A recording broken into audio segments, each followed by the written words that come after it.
আমার কথা শুনবার জন্য আপনাদের স্বাগত জানাই। আমরা লক্ষ্য করছি যে কথিত ছাত্রনেতাদের সঙ্গে বা বৈষম্য বিরোধী আন্দোলনের যে ছাত্রনেতারা এখন সরকারে রয়েছেন তাদের সঙ্গে প্রধান রাজনৈতিক দলগুলোর বিশেষ করে বিএনপির একটা দূরত্ব বাড়তে শুরু করেছে। বিএনপি নেতৃবৃন্দ যা বলছেন সেটা এই ছাত্রনেতারা সহ্য করতে পারছেন না। অন্যদের কথা বাদই দিলাম, অন্যরাও কথা বললে তাদেরকে সহজেই স্বৈরাচারের দোসর হিসেবে ট্যাগ করে দেওয়া হচ্ছে এবং এই স্বৈরাচারের দোসরদের কলম ভেঙে দেয়া, হাত ঘুরিয়ে দেয়া, এগুলো বলা হচ্ছে।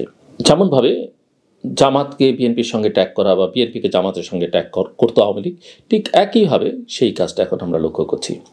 জামাতকে যেভাবে আওয়ামী লীগ নিষিদ্ধ করেছে একটা অগণতান্ত্রিক প্রক্রিয়ায়, একইভাবে আওয়ামী লীগকে নির্বাচন করতে দেয়া হবে না।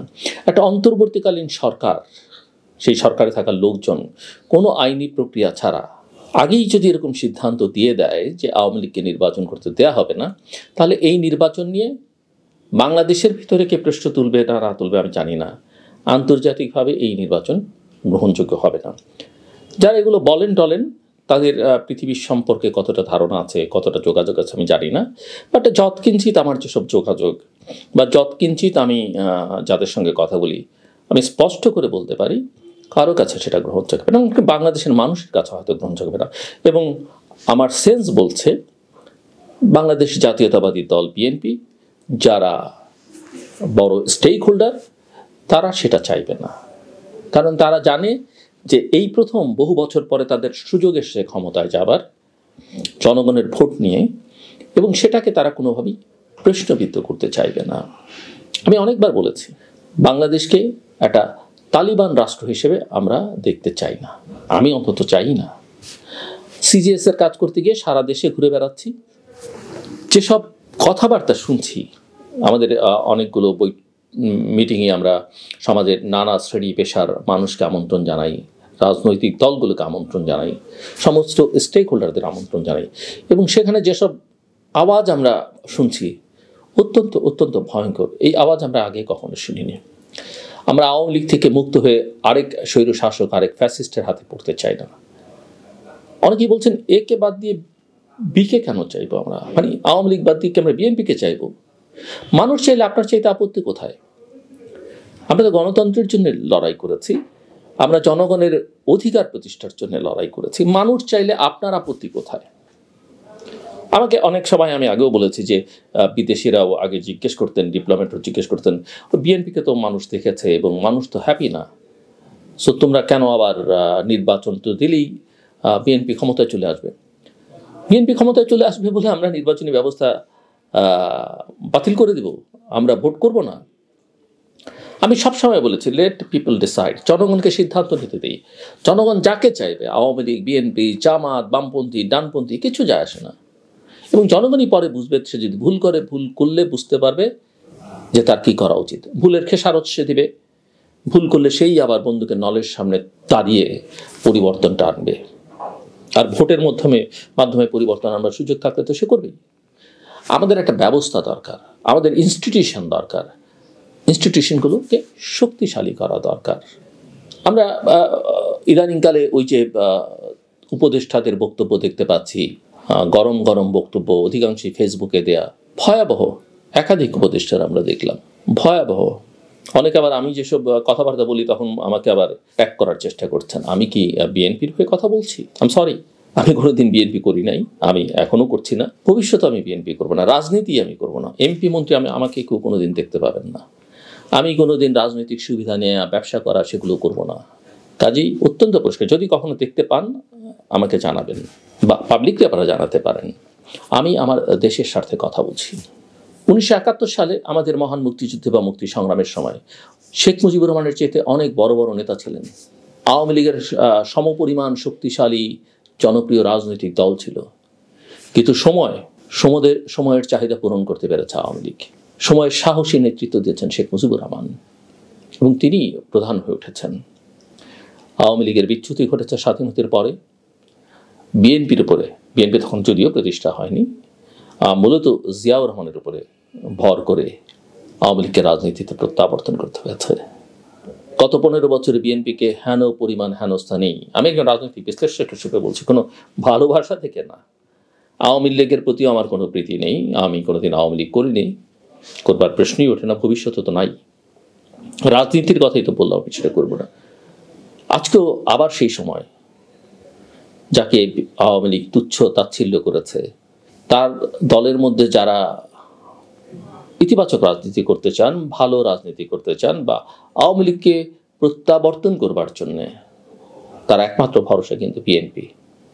কারণ এই যে গণতন্ত্র, বিএনপি গণতান্ত্রিক রাজনীতিটা এখন করতে চাইছে, মধ্যপন্থার একটা রাজনীতি করতে চাইছে। আবার এই মধ্যপন্থার রাজনীতির কথা যখন বলি, তার আগে বলে নেওয়া ভালো, এই যে মির্জা ফখরুল ইসলাম আলমগীর একটা যথার্থ কথা বলেছেন যে সরকার যদি এই সরকার ভালো নির্বাচন করতে না পারে, তাহলে অবশ্যই একটা নিরপেক্ষ সরকার চাই। কারণ নিরপেক্ষ সরকারের অধীনে নির্বাচনের দাবিটা বিএনপির না, বাংলাদেশের জনগণের দীর্ঘদিনের। এটা নিয়ে একজন উপদেষ্টা এত উত্তেজিত হয়ে পড়লেন কেন, আমি সেটা বুঝতে পারলাম না। অন্যান্য উপদেষ্টাদের অন্যান্য কথাবার্তা না হয় বাদই দিলাম, স্ট্যাটাস দিয়ে সরিয়ে ফেলা থেকে শুরু করে অনেক কিছু আপনারা করছেন, গরম গরম বক্তৃতা দিচ্ছেন। সো আমি আমি আমি যেটা বলছিলাম যে আওয়ামী লীগের জন্য সবচাইতে দুর্ভাগ্য, যাদেরকে তার তুচ্ছ তাচ্ছিল্য করেছে, নিশ্চিহ্ন করতেছে, তারাই এখন তাদের ত্রাণকর্তা হিসেবে রাজনীতি দাবি। অনেকে বলবেন তাহলে বিএনপিকে স্বৈরশাসককে ফেরত আনতে, না, বিএনপি সেটা আনছেন, এটা বিএনপির দায়িত্ব নয়। বিএনপি একটা গণতান্ত্রিক রাজনীতি করবার কথা এখনো বলছে, আমরা দেখতে পাচ্ছি। বিএনপিকে এখানে থাকবে শেষ পর্যন্ত। বিএনপিকে 31 দফা যেটা দিয়েছে তার 3 দফাও পূরণ করবে, নাও করতে পারে। যখন করবে না তখন আমরা বিএনপির অবশ্যই সমালোচনা করব। কিন্তু যেহেতু একটা সুযোগ আছে, একটা সময় এখন, যেটা 71-এ 70-এ আওয়ামী লীগ যে ভূমিকায় ছিল, আওয়ামী লীগের যে প্রয়োজনীয়তা ছিল, বাংলাদেশের রাজনীতিতে এই মুহূর্তে বিএনপির প্রয়োজনীয়তা ততখানি প্রয়োজন। নাহলে বাংলাদেশ যে পথে হাঁটছে, বাংলাদেশে কতিপয় ব্যক্তি যে পথে নিয়ে যাবার চেষ্টা করছেন, প্রকৃতপক্ষে তারা বাংলাদেশে একটা অন্ধকার যুগে নিয়ে যেতে চাইছেন। পেছন থেকে কতিপয় ব্যক্তি, কতিপয় তরুণ যারা সরকারে আছেন, সরকারে থাকা কয়েকজন যারা ক্ষমতাকে দীর্ঘায়িত করছেন, বা তাদের কারো কারো ইডিওলজিক্যাল ইন্টারেস্ট আছে, এবং অন্তত একজন উপদেষ্টা, তিনি প্রথম থেকে পুরো পরিস্থিতিকে ঘোলাটে করেছেন। তিনি প্রফেসর মোহাম্মদ ইউনূসকে বিভ্রান্ত করেছেন, তিনি ছাত্রদেরকে বিভ্রান্ত করেছেন, বিশেষ করে এই ছাত্র নেতাদের, এবং আজকে হয়তো তিনি মধ্যপন্থায় চলবার চেষ্টা করছেন। আজকে হয়তো বিএনপি সহ অন্যদের দৃষ্টি আকর্ষণ করবার চেষ্টা করছেন, কিন্তু ভুল যেটা করবার, ক্ষতি যেটা করবার, সেটা প্রথমেই করে ফেলেছেন। আমি ছাত্রদের বারবার বলেছি, গণজাগরণ মঞ্চের নেতাদের কাছ থেকে তাদের শিক্ষা নেওয়া উচিত ছিল। আমি বারবার বলি, ছাত্রদের বিরুদ্ধে বলা মানে অনেকেই সারা দেশে ঘুরতে গিয়ে অনেকের প্রশ্নের মুখে পড়তে হয়েছে আমাকে। ছাত্রদের কাজ হচ্ছে লেখাপড়া, রাষ্ট্র চালনা নয়। পৃথিবীতে এমন কোনো নজির নেই যে ছাত্র সমাজ, ছাত্ররা দেশ পরিচালনা করেছে আর সেই দেশ শনৈ শনৈ উন্নতি করেছে রাজনৈতিক অর্থনৈতিকভাবে, কোনো নজির নেই, কেউ দেখাতে পারবেন না। আমি তো ঢাকার বাইরে কথা বলতে গিয়ে এখন শুনি বাংলাদেশকে নাকি আফগানিস্তান বানাতে হবে। ভাবতে পারেন এই কথা বাংলাদেশে এখন মানুষ বলে?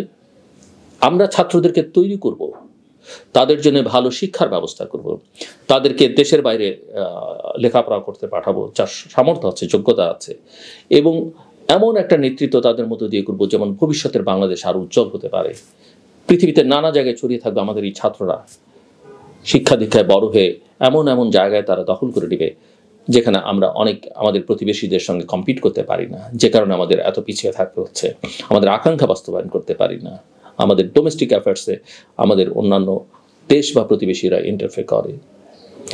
অনেকেই বলতে পারেন, অনেকেই বলেন যে জন আকাঙ্ক্ষা, এই জন আকাঙ্ক্ষার কথা বলে আওয়ামী লীগ অনেক কিছু করেছে, বিএনপি অনেক কিছু করেছে, রাজনৈতিক দলগুলো সবসময় বলে জনগণের কথা তারা বলছে। কতটা সময় তারা জনগণের কথা বলেন আর কতটা সময় নিজেদের কথা বলেন সেটা ভাবার বিষয়। একটা বিষয় আমার কাছে খুব প্রণিধানযোগ্য মনে হয়েছে, বিএনপি যেহেতু একটা মধ্যপন্থা রাজনীতি করতে চাইছে, বিএনপিকে আমি অনেক জায়গায় দেখছি যে আমরা যখন বিভিন্ন জায়গায় অনুষ্ঠান করতে যাই, আলোচনা করতে যাই, মিটিং করতে যাই, তাদের প্রতিনিধিত্ব থাকে আরও 10-20টা নতুন শক্তিমান বলতে এখন আলোচনায় আছে এরকম কিছু রাজনৈতিক শক্তি বা প্ল্যাটফর্ম, নাগরিক প্ল্যাটফর্ম এর লোকজনকে বর্তমান বাস্তবতায় তারা আসেন, আমন্ত্রণ জানাতে হয় যেহেতু তারা ক্রিয়াশীল। কিন্তু আমার আন্ডারস্ট্যান্ডিং অত্যন্ত ক্লিয়ার, যেই যে 10-20টা প্ল্যাটফর্ম বা শক্তি আমরা দেখতে পাচ্ছি, কোনোটা ছাত্রদের নামে, ক্ষমতায় থাকা, কেউ তার বাইরে থেকে, বা আরও নানান রাজনৈতিক পরিচয়, এরা মূলত একটি রাজনৈতিক দলের অনেকগুলো পকেট। এবং কোনো একটা অনুষ্ঠানে যখন কথা বলে তখন বিএনপি বা দু একটা দল হয়তো একভাবে কথা বলছে, আর বাকি 15-20টা কণ্ঠস্বর মোটামুটিভাবে একই, কিন্তু দিন শেষে তারা কিন্তু একটা সংগঠনের। আমার কথাটা আপনারা খতিয়ে দেখবেন, বোঝার চেষ্টা করবেন আমি কি মেন করছি। খুব বেশি পরিষ্কার আমি করলাম না, কিন্তু নিঃসন্দেহে আমার সাহস আছে, আল্লাহ তাআলা আমাকে সেটা দিয়েছেন, আমি অবশ্যই সেটা পরিষ্কার করব। কিন্তু তার আগে আপনারা একবার চিন্তা করুন যে আসলে কি ঘটছে বাংলাদেশে। এবং আমি মনে করি বিএনপির জন্য যথেষ্ট চিন্তা করবার সুযোগ রয়েছে, যথেষ্ট কৌশলী হবার সুযোগ রয়েছে।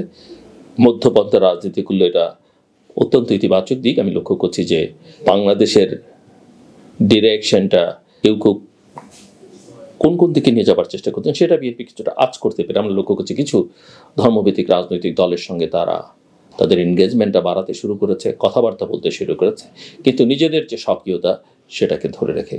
আমি দেখলাম মির্জা ফখরুল ইসলাম আলমগীর বিএনপি মহাসচিব খেলাফত মজলিসের সঙ্গে কথা বলেছেন, চরমনায় পীরের সঙ্গে কথা বলছেন, বা ইসলামী আন্দোলনের সঙ্গে কথা বলছেন। এগুলো একটা গুড সাইন। কিন্তু অবশ্যই বিএনপি যে কট্টর ডানপন্থী বা কট্টর বামপন্থীদের সঙ্গে একেবারে মিলেমিশে একাকার হয়ে যাবে না, সেটা বিএনপির রাজনীতিতে বর্তমানে এবং আগামী দিনের জন্য পরিষ্কার। তবে অবশ্যই তারা একটা ইনক্লুসিভ রাজনীতি যেহেতু করতে চায়, সবাইকে নিয়েই তারা পথ চলতে চায়, যেটা গণতন্ত্রের জন্য খুবই কল্যাণকর। আমার কথা শুনবার জন্য অসংখ্য ধন্যবাদ। আপনাদের সবার জন্য শুভকামনা।